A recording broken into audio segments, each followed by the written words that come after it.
I'm Ethan, I love muzzleloading. Today we're going to see if I can survive 24 hours in the 18th century. This expedition is the culmination of the last 2 years of my research into the 18th century. I'm carrying all of my gear on my back in a blanket roll using a tump line, as many did during the 18th century. I have no tent, no waterproof cover, and I'll be sleeping with 2 wool blankets using my shirt as a pillow.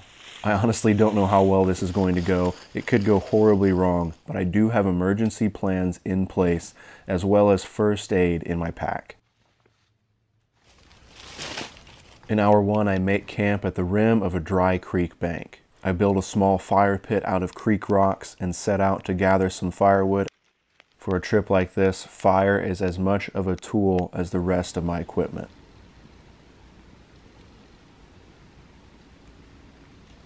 At the start of hour 2, I dig into my 18th century rations for a snack before setting out into the wilderness, surveying the land for game trails and signs of human activity.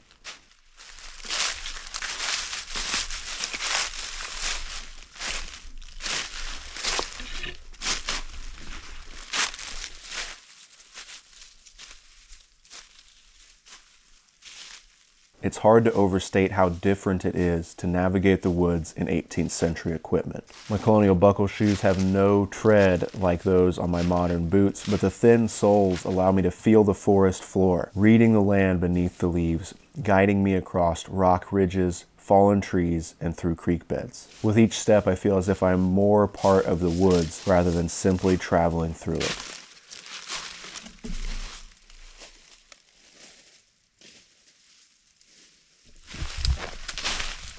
To finish out hour 3, I stop for a moment at the top of the hill, watching birds planning for winter as the chipmunks do the same. Across the ridge, I can hear a turkey gobble. The trees have all but lost their leaves for the year. Winter is ahead of us now, and we all want to survive. I wonder what it must have been like in the 1700s to see the autumn leaves change. Was it as beautiful as it is today, or was it a ticking clock, a reminder of harder months ahead? I spent hour 4 slowly making my way down the hill, a trickier task, really, than traveling up. I've walked a total of 8 miles this afternoon. My feet and calves ache, but my spirits are high. I finish out hour 5 resting at camp, soaking up what I fear is to be the last warm sun of the day. In hour 6, I fashion a rotisserie out of a sapling, stoke my fire, and begin roasting my ration of pork. Then I gather more firewood, hoping it would be enough to get me through the approaching night chill. By hour 7, the sun is falling behind the hill, and I take a chance in the last light of the day to trek up an old creek bed. Each step through the creek gets a little colder. The remaining sweat from my hill climb runs cold as it soaks into my shirt. The rest of hours 7 and 8 is spent in the creek bed, exploring the remnants of ancient rocks and the fossils within.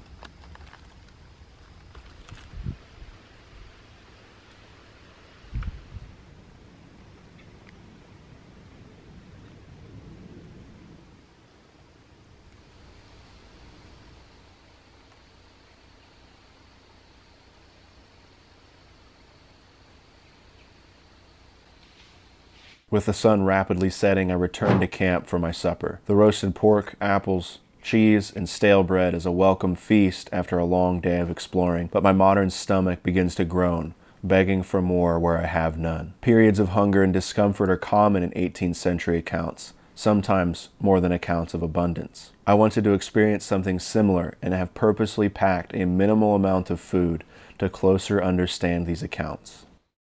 Light begins to wane in hour 10 as the black blanket of night covers the woods. I consolidate my camp and crawl between my blankets, already looking forward to the morning. It's difficult to capture on camera, but the night sky was gorgeous. With no clouds and no artificial light for miles, I see more stars than I've seen in some time. An hour later, I'm awoken from my slumber by what sounds like a 12-foot monster stomping through the woods. A doe would soon cross through the creek bed near my camp, revealing herself.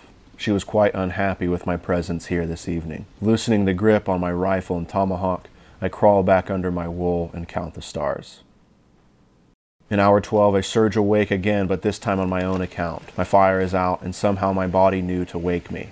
The night chill was setting in, but I still have some embers glowing in my pit. The fire cracks and pops before sleep pulls me into the night once again. Early into hour 14, I wake again, but this time from a deep sleep. The kind of sleep where you don't move, you're dead to the world. Opening my eyes, I have to blink to verify I'm not still dreaming. Somehow the night sky is darker with my eyes open. My body is stiff. My toes are numb and my fingers are slow to move, as if they have rusted in place. I roll my head towards the fire to find it extinguished, gone. Nothing but ash. With haste, I retrieve my knit cap and mittens from my wallet. Next come my wool stockings. My laziness in getting ready for bed has now come for me, and I have to don my warm clothes in pitch black if I'm going to be warm enough to restart my fire. Flint, steel, tinder. A task on its own in the daylight, but in the early hours it feels monumental. My tinder is damp from the night dew. My cold fingers drop my flint in the dark. For a moment I consider that packing up and trekking out of the woods would provide me the warmth to survive. I disregard this notion. A spark catches. One grain of light in the inky black world. I rest the ember in my tinder, begging it to grow. It is hard to describe the amount of sheer focus afforded to you when you are cold and damp and trying to start a fire in the middle of the night. I know I could have given up and returned home to safety, but in those moments, the situation felt real. I would spend the next 2 hours sitting as near to the fire as I could without catching light myself. Hour 16 comes and the calls from my stomach become too much to ignore, and I dip into my rations for the coming day, hoping that the digestion of 2 biscuits brings some warmth to my core. In hour 17, I create a sleeping bag of sorts with my wool in an attempt to protect my face from the increasing chill and slowly fall asleep. It's remarkable to me how difficult it is to get your body to relax enough to fall asleep when you are cold and surrounded by noises in the woods. I recognize that I'm a wuss compared to our ancestors, but for a moment, can you imagine trying to get a good night's sleep in a hostile, ancient forest? I'll be thinking of this before I ever complain about a bad night's sleep again. The migratory songbirds are the first to wake as the sun rises, with me rising soon after. My priority this morning is to get hot water and make a generous amount of coffee. As I make this coffee, I'm reminded of my grandfather's stories of coffee soup during the Great Depression, where his mother would make coffee and serve them old bread in it for a simple meal. I find myself doing the same this morning, dipping my stale bread in coffee so that I may chew it. With water running low, I set aside a portion of it for some oats, and another portion to have for my trek out later today. After some time, the cold blue blanket of night recedes as the warmth of the sun climbs the hill, changing the landscape into a welcoming embrace. With no pressing tasks or threats of attack, I take a moment to be thankful for another day. I trade my knit cap and night shirt for my hunting shirt and hat before taking my oatmeal up the creek for an exploratory breakfast. My breakfast spot this morning is a fallen tree, rotting but not rotten enough to collapse under my weight. The squirrels and chipmunks are stirring now, moving nuts and forgetting them soon, I imagine.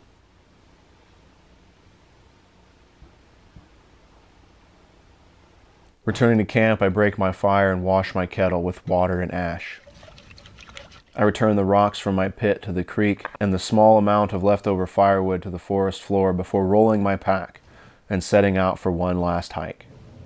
In total, I walked just over 12 miles. With gear and without, I've learned a lot that I can't wait to apply to my next outing. We're well into hour 24 now, and I'm taking the long way out of the woods today, spending the last few hours much like I did the first. The long walk affords me a moment to think, and whether that's good or bad, I'll have to leave to you. This was in many ways a short trip. I'm sure many of you have been out for longer and in tougher conditions, but I'm returning to my wife, daughter, and the hustle of the 21st century with a renewed perspective. Our ancestors endured countless hardships for us to be here today, and this trip reminded me of that. I'm leaving the woods this day centered, with a little more understanding of the past, and as always, I'm excited to learn more. In the end, I can survive 24 hours in the 18th century. But I'm left wondering, can I survive 48 hours in the 18th century?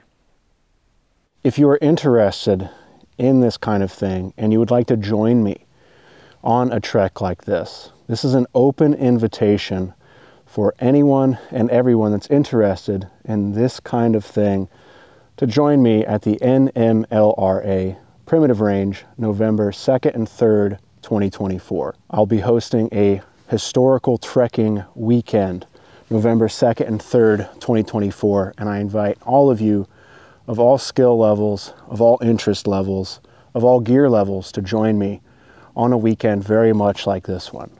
For more information as we get details ironed out, please visit ilovemuzzleloading.com. I will post updates on the I Love Muzzleloading YouTube community page, as well as Instagram, Facebook, and the ilovemuzzleloading.com website. Once again, I'm Ethan. I Love Muzzleloading. Thank you so much for watching. We'll catch you next time.